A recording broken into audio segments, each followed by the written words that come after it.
Howdy there, Committed 100. Welcome back with me for church history, looking at the Munster Rebellion this morning. Hopefully you guys have your favorite drink. I got some coffee here and still some of my vitamin water. Hopefully you have your notepads, pens, binders, whatever it is you guys have been keeping your notes in. As we look at a very interesting period of about 18 months in church history, something called the Munster Rebellion. Last week we started to look at the disciples of Zwingli as they were with him in learning the Greek New Testament. Yep, that's right, Mrs. H. I'm live on the Committed 100, as I should be. And looking at kind of Zwingli's kids. Very interesting group, by the way, as we shall see, and seeing very many individuals that this is once again where tradition often gets in the way of people understanding what has happened in history. Just because people have called themselves Anabaptists, that in history, Anabaptist has been such a wide variety, as we talked about last week, of people that believe different things, especially this group here in Munster, that I cannot identify. Yes, they're called Anabaptists, but what else they believed is, once again, contrary to my beliefs, contrary to the word. And so to strictly identify with them because of a label and to point back to them, well, just because they were anti-reformers and anti-Roman Catholic doesn't mean that I need to identify with them at all. And yet there's these strains of Baptists, especially some of the independent fundamental King James only crew, that want to point back to those at Munster or the let's call them the stepchildren of Zwingli, and go, that's where they point their lineage. No. With that, let's dive in and see why. Looking at church history today, and a lot of this information actually comes from a book by Anthony Arthur called The Tailor King. The Tailor King is going to be a phrase which is actually borrowed from Martin Luther as he writes about the events of the Munster Rebellion. The book is about the rise and fall of the Anabaptist kingdom of Munster there in Germany, and specifically about their king, King Jan. And as we're going to see this character in a bit, and the craziness that goes on for about the year that he's on his throne in Munster. Munster Rebellion is from about 1534 to 1535. In the years leading up to it, in the years, just the 4 years leading up to the rebellion itself, we have to remember that this is only a decade past the Peasants' Revolt, 1525. So there's still unrest. There's still a dissatisfaction with the government. This, once again, the sacral government, where many in the church hold positions of power in the state, in which the prince bishops hold considerable sway in both the church and the state. But by 1530, many of the prince bishops are now turning Lutheran, or what we would call Lutheran, following the teachings of Luther and Melanchthon. There's even now starting to become a group that is following after Zwingli's students, Zwingli's boys, who are calling themselves Anabaptists. Now, Anabaptist isn't maybe the best term for them. Yes, they were Anabaptist in their baptismal theology, pretty much not in anything else they believed. So once again, such a wide variety in beliefs in this group called Anabaptists. So many different groups that are labeled Anabaptists yet often have no relationship to each other at all. So we see in 1530, we see a person by the name of Melchior Hoffman, who's the preacher in Strasbourg and helps to begin the Reformation towards not just only Lutheranism, but more towards Anabaptistism there in Strasbourg. Now, we have to remember in many of these districts and provinces, or whatever you want to call them, Reformation is done by vote, or it's done by dictate from the prince bishop, or by the pastor of the local church. And so it looks different each place you go in Germany and in Switzerland and in other parts of Europe. So we have to remember that there's politics involved, as with anything, whether it's politics in the local church, politics in the local community, like what happened with Zwingli and him going up against his students and talking about Anabaptism with the council there in Zurich, and him, the Anabaptists being struck down, and Zwingli being hindered for the remainder of his ministry because the council determined both civil laws and ecclesial laws and doctrine. So in the early years, 1530, we start seeing this reformational change in Strasbourg, in which Melchior Hoffman and others start proclaiming that the Lord is going to return. There's many different dates that are thrown up, but it starts 1532, 1533, 1534. The locations change. First, it's going to be Strasbourg, and then it's going to be Munster, and then it's going to be here, then it's going to be there. As is what happened in the last century, right? We saw with our own eyes those that were saying, oh, yes, the Lord is going to return in 2007. And then what did it become? 2009. And then it just, the same type of thing was happening. There was a great eschatological fervor, people wanting the Lord to come back. So much because of the oppression from the upper classes, because they saw Reformation happening in the church, they got excited about it.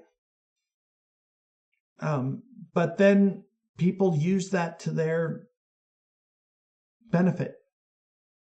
Guys like Bernard Knipperdolling, who ends up becoming the mayor of Munster for the first 6 months, and then it becoming the kingdom. Then you have this guy by the name of Jan Mathis. I describe him as being a lot like Rasputin. If you guys have ever seen photos of Rasputin from early last century,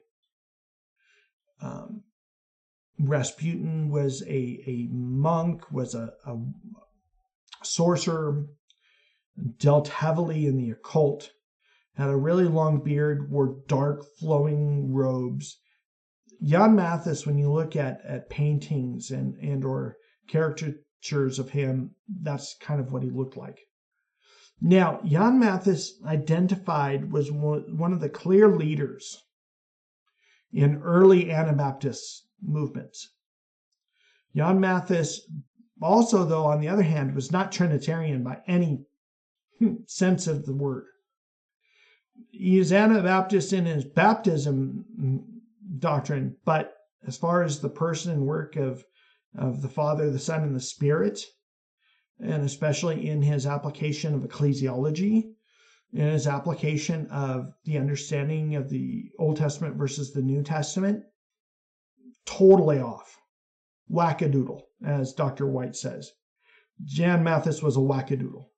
He was your typical cult leader. Jan Mathis, John of Leyden, Jan of Leyden, Jared Dockenbinder, and many others that we're going to talk about, are whether they are already in Munster or they go from Strasbourg to Munster, as we will see, begins this large influx into Munster of those having Anabaptist leanings. A lot of things have changed since the Peasants' Revolt in 1525. Up in the northwest or northeast, there's wars going on between reformers and Catholics. There's even, in many ways, a resistance to Luther on both fronts. Many of these groups, especially Anabaptist groups, were focused on eschatology. They thought that the Lord was literally coming back at any moment. And they wanted to live their lives in such a way as reflected that theology. Couple this with the fortress city of Munster. As we will see, hey, Brother Bobby, glad you could join us. As we are going to see in the over year-long siege that occurs there in Munster, they never breached the walls. Those in the city of Munster could always repair it faster than the armies could ever try and tear down the walls. It was a literal fortress. And the fact that they lasted so long because they were able to store up so much food. I think if it weren't for other considerations, the Munster Rebellion could have continued on longer, probably for another year. It probably could have gone on until 1536, or maybe even early 1537, considering, number one, the preparation and the fortress that was Munster. It also didn't help that they were very common at this point. The hymn written by Luther, "The Mighty Fortress is Our God," became their rallying cry, so to speak. But also at the same time, even though the children of Zwingli were steeped in the Great New Testament, many of them abandoned that for an ecclesiology and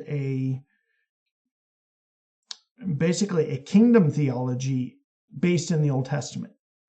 We're going to see this become painfully evident in Jan Mathis and then Jan of Leiden and King Jan in their theology of this new city of God, the New Jerusalem in Munster, that they're taking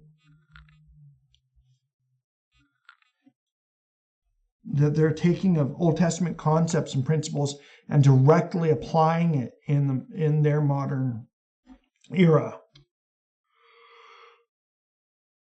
So there's a character by the name of Melchior Hoffman, who, as I said before, was a preacher in 1530 who started Reformation in Strasbourg.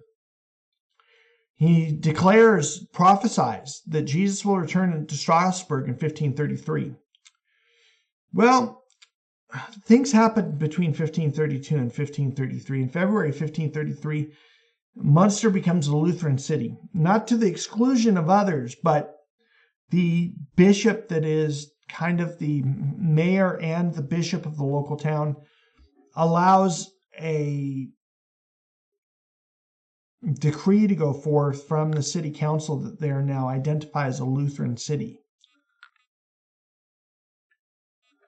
Let's just put that the prince bishop has somewhat of a soft spot for Lutherans and is not necessarily the biggest cheerleader of Rome there ever was.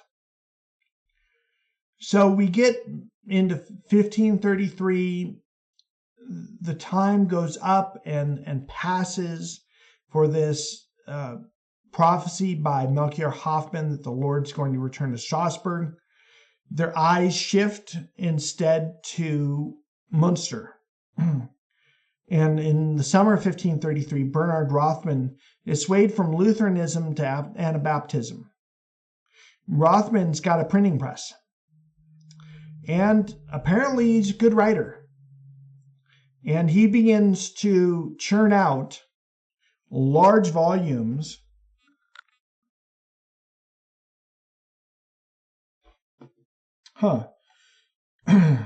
Yeah. Sorry it took you so long to get on, Chrissy. That's weird. Facebook's like that sometimes.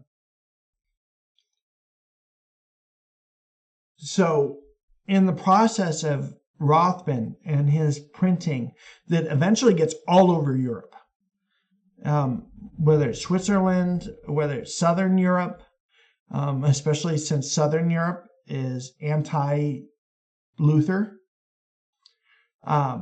because of his support of putting down the Peasants' Revolt in 1525, finds a bit of support in Southern Germany. Not as much as they had hoped, but still some support. But predominantly, Northern Germany became a hotbed of Anabaptist writings and literature that fuels then this fervor for the town of Munster.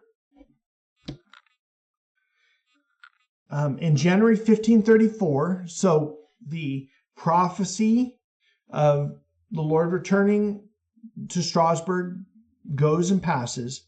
Jan Mathis, this Rasputin character, shows up in Munster and declares it the New Jerusalem, out of heaven.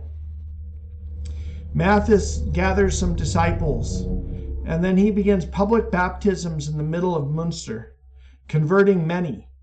And in one day, there was recorded over 1,000 baptisms of adults in a group of about, at that time, 10,000 people. Now, that number is going to wax and wane from the beginning of 1534 until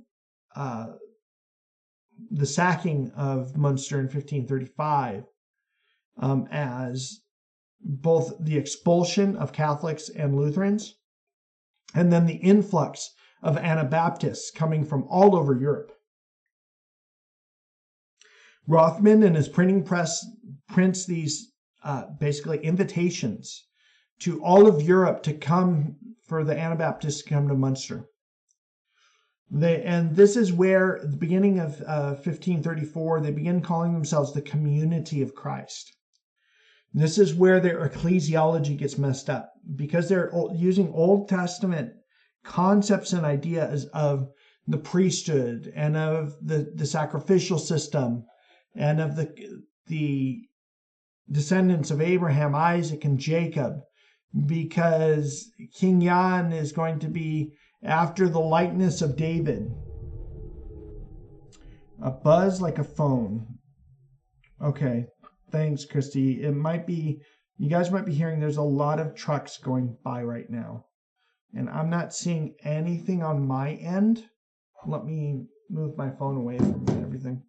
Hopefully that's better. Let me know.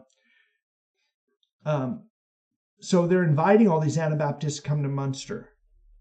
And so many see Munster as a prime opportunity to start a new life. Number one, Munster is a very large city. It's about 3 miles in diameter. It's got nice solid walls, so they don't need to worry so much about Islam and being attacked in that direction.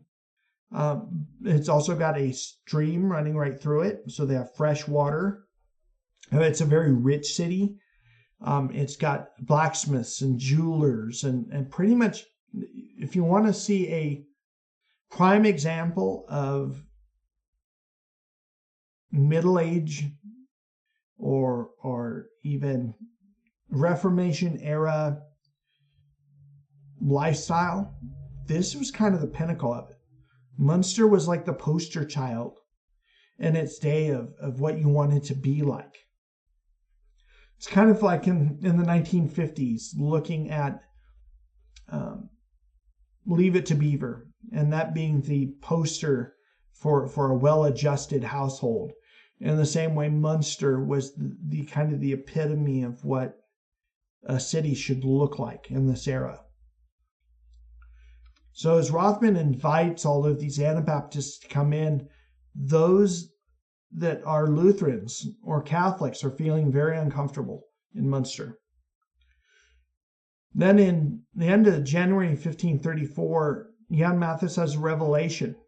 Now, once again, Jan Mathis was a Rasputin type character.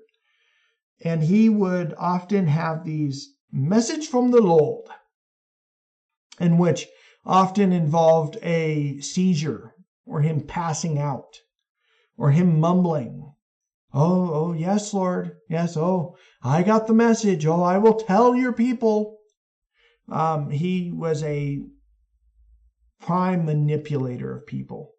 I wonder if any assessments have ever been done of his psychology, whether he had forms of like schizophrenia or multiple personality disorder or whatever it was he had, because Jan Mathis was a weird dude. That's why I call him a Rasputin-like character.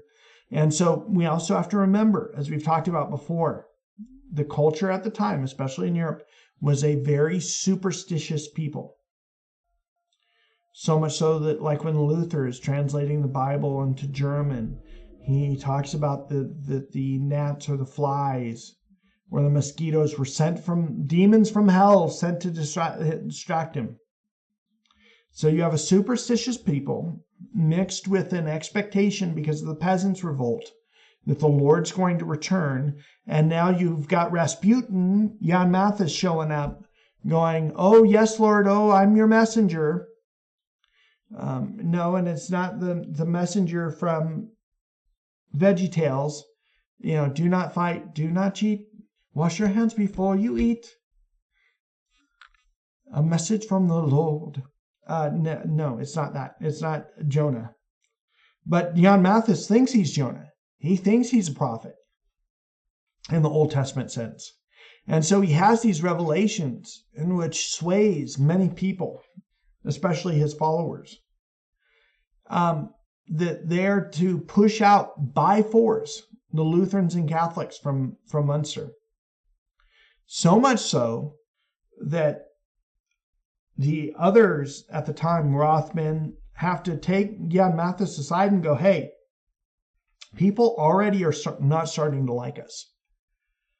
We kick out the Lutherans and the Catholics, the Prince Bishop's going to get mad because we're taking over his town. Number two, you will unite the Lutherans and the Catholics against us, which is actually what exactly happens. And it's so much so this forcing out of them is January in Germany. It's cold. And they force out the Lutherans and the Catholics into the cold, and all of their belongings that they weren't allowed to take with them became a part of the community treasury. This is where there's been several books written talking about the Christian communism of Munster. It very much became a Christian communal society that then eventually had a dictator in the form of a king. It's a very interesting presentation. Even before real true ideas of communism by Marx and others comes to the forefront in history, definitely Munster was a try at a form of communism. But because of them shutting out the Lutherans and the Catholics, they start to store up supplies, both weapons and armor, but also food and clothing. They truly become communistic in that everybody gives of what they have access to the community storehouse, and that they distribute to everyone as they had need. So they at least understood that part from the New Testament, the communal aspect of the New Testament. But as we're going to see in just a year's time, that as the people are starving and cold in 1535, King Jan and his court are eating as much as they please. They're beginning to store up supplies, and they prepared the town for a siege or war. They're getting prepared for the armies that will come against them. In February 27th of 1534, all Catholics and Lutherans are run out of Munster. Literally run out. They're done. So January and February, 2 large expulsions, either by forced baptism, then they're allowed to stay, or just kicking them out into the cold. And then basically as the dust settles, literally within days of the final expulsion of the last of the Lutherans and the Catholics, the Prince Bishop from Munster arrives on the hill with combined armies of Lutherans and Catholics, including a large number of mercenaries. And so the siege of Munster begins in 1534. So some interesting stories occur at this time. Thankfully, a lot of the history about what happened in Munster, because there was a printing press, because they wanted to get their information out there, a lot of this information has remained to us to this day. So in 1534, very early on, blacksmith Herbert Ruscher is arrested and tried because Jan Mathis is told by God that there are unbelievers in the pure, true congregation of God. Oh my goodness, if you read the Taylor King plus other accounts of the Munster Rebellion, this language of the pure and true congregation of God, this cult-like mentality is in Munster. And that those that are unbelievers must be cut off from the land of the living. So much so that by this time, Jan Mathis, Rasputin, I'll call him, has already assigned someone to be the executor, to take up of the sword, which is still in a museum in Munster till today. I was trying to find a picture of it. Of the sword in which various people used there in Munster to behead the unbelievers or those that disobeyed the king. There's probably had beheaded hundreds of people by the time it was done. So Mathis has another revelation from God about Ruscher. But initially, they didn't want to execute Ruscher. They just wanted him imprisoned. And so because of those that were the executioners didn't do it right away, Jan takes a pike of one of his guards and stabs Herbert Ruscher in the back, right through his ribs. He's not dead yet. If you think of your average blacksmith, you think of a real burly kind of guy. Really thick and scruffy and tough. So he stabs him. Yeah, he's crying out in pain and stuff, but the stab from the pike doesn't kill him. So then Jan of Leiden, the other Jan, who we're going to see important here in a minute, takes a pistol from one of the guards and shoots Ruscher point blank in the face. But it doesn't kill him. Instead, he's taken home where he dies 8 days later. Stabbed in the back, probably internal bleeding, punctured organs, and you get shot in the face and it takes you 8 days to die. This is psychological warfare. This is you had better shape up to the new regime or you're going to end up like Russia. You're going to be beheaded. You're going to be shot. You're going to be ran through, or you're going to be put into prison. Jan Mathis gathers one of the last group of converts this would be February, early March, 1534. Last group of converts, whether they're Roman Catholic or Anabaptist. And we have to remember, psychological warfare is already going on. He gathers them into the church, one of the churches that they don't destroy, and has them praying and waiting for hours before their baptism. So I don't know who, Dr. White makes a great point about this. He doesn't know who taught Mathis and eventually King Jan about how to do psychological warfare, because these guys were great manipulators. Oh my goodness. King Jan, we know, was an actor. So we know that, but I don't know where they get this manipulation power, because they're waiting. They've already seen the beheadings. They've already seen what happened to the blacksmith. Here they are praying and waiting for hours before he arrives to do their baptisms. And so already they're just pleading for their lives. Have mercy on us. We want to be baptized. We want to stay in Munster. We don't want to go out outside where the armies are.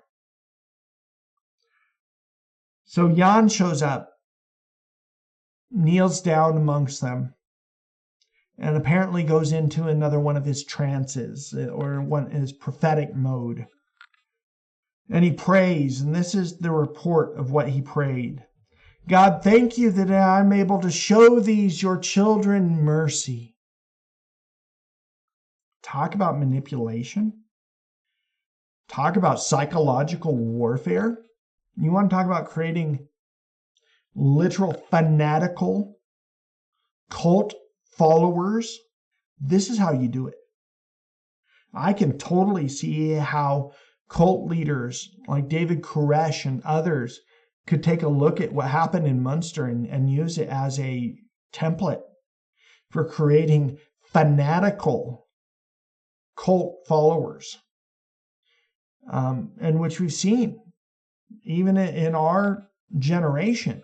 We have seen leaders that have been able to do similar fanatical programming of individuals. So much so also, Jan in his prophecies, that there was a large wedding feast where Jan Mathis passes out cold at the table. And so people are somewhat used to his either seizures or passing out, receiving a message from the Lord. Kind of reminds me of Mork and Mindy, Mork from Ork, when he gets, basically a telegram from space. It's kind of the same thing here with Jan, Rasputin. So they're used to him passing out, but at this particular time, people are getting concerned because he's out for a while. Even though they're under siege, even though there's armies outside, they still have this large wedding feast. And they're expectantly awaiting for Jan Mathis's next revelation from God. When he finally comes to, he kisses everyone and leaves. Everybody's like, okay, Jan, what in the heck's going on? Is Jan okay? What in the world's going on with Jan? So Jan takes off. Then he selects, some reports vary, I believe more of the 12, it kind of fits a biblical theme, doesn't it? Or 30 men to be his personal bodyguard. They go in and they select the best of armor and equipment. Then on Easter Sunday that week, in 1534, Jan takes his men armed to the teeth out the front gates of Munster. Here's Jan, plus let's, for the sake of argument, say he had 30 men with him. There's thousands, potentially even tens of thousands of troops outside the gates at Munster. So apparently his revelation was that he was going to ride out with his men and conquer the Prince Bishop and his armies in the name of the Lord and for the kingdom of New Jerusalem, Munster. While they go out, they meet a column of 500 elite cavalry units of the prince's forces that are sent to the front to meet him. Well, as you guys might expect, Jan Mathis and his men were routed. And not just routed, literally torn to pieces. You couldn't find one body part or another. 500 versus 30 or 31, yeah. And especially, you're talking about farmers and ranchers and blacksmiths and jewelers, not trained military men and women. His head was put on a pike and put right outside the gate. And that evening, somebody snuck up and basically stapled his privates, let's put it that way, was nailed to the city gate. So here, Jan is dead. Their prophet is dead. This is where the Prince Bishop messes up. This is one of his oops moments. This is the time when the followers are rattled. He had plenty more than enough forces, including, as we will see, he's been loaned from surrounding kingdoms two very large cannons. The devil and the mother of the devil, they were called, to take down the walls and the gates in Munster. But the one thing that happens, he should have, number one, attacked, because in the 3 days that follow, a lot happens there in Munster. Number one, they're disorganized. There's a change in leadership, number one. That is prime opportunity for him to attack. Number two, rumor begins to spread that Matthias will be resurrected on the third day like Jesus. And that would be interesting, considering his head's over there, privates are over there, leg over here, he's over here, over here, over there, and over there. And yet, many of his followers, these fanatical cult members, are believing that he's going to be resurrected. So John of Leyden, who we've already heard from, he's 24 years old at this point. He is an actor by trade, very charismatic, very handsome. He's not Rasputin-esque at all. And in fact, it has been often made an analogy that he is the Brad Pitt of his day. So Jan of Leyden appears on the third day along with Jan Mathis' widow and several of the other leaders, and says that Mathis was routed or was killed because of his pride. That's not, he goes on to say, that wasn't the message from the Lord. The message from the Lord is that Jan should have gone out by himself, and he would have routed the enemies of God's kingdom in Munster. But because he took men with him, that's why he failed. What's interesting is at this point, this is where polygamy begins in the kingdom of Munster. Jan of Leyden takes over as as he becomes the king, but also somewhat of the prophet character for the kingdom. Jan of Leyden marries Jan Mathis' widow, and from all accounts, she was very attractive. But Jan of Leyden was already married. And so this is where polygamy begins. This is where the downhill slope in weird occult-like practices starts very early on in the Munster Rebellion. We're going to stop here for today and start digging into what happens during the summer and fall of 1534. Thankfully, so much of this has been documented in history. It's great to kind of see. As Dr. White put it, this is a great exercise in looking at human nature and how quickly things can devolve when the right opportunities and circumstances arise. Previously, very pious and religious people devolving into polygamy, devolving into widespread torture and widespread murder.